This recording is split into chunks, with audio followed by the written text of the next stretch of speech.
Hello, আসসালামু আলাইকুম। শখের খামার ফরিদপুর ইউটিউব চ্যানেল এবং ফেসবুক পেজ থেকে ছোট্ট একটা শর্ট ভিডিও নিয়ে চলে আসলাম। তো আজকে আমি ব্রয়লার মুরগির জন্য তৃতীয় চালানে খাবার আনলাম। তো এটা এই চালানের জন্য শেষ চালান। তো আজকে আমি 15 বস্তা খাবার আনলাম।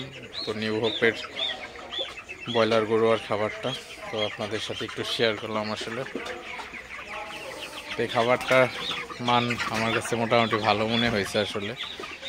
তো খাওয়াইতেছি, তো গ্রোথটা কিন্তু মোটামুটি ভালোই আসছে আমার ব্রয়লার মুরগিটা। তো আপনারা দেখতে পাচ্ছেন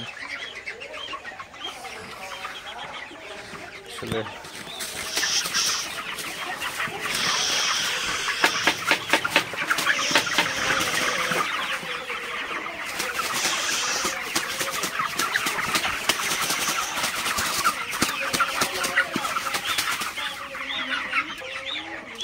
তো জাস্ট ছোট্ট একটা শর্ট ভিডিও করলাম। তো সবাই ভালো থাকবেন, সুস্থ থাকবেন, চ্যানেলটা অবশ্যই সাবস্ক্রাইব করে দিবেন। দেখা হবে অন্য কোনো নতুন ভিডিওতে। আসসালামু আলাইকুম।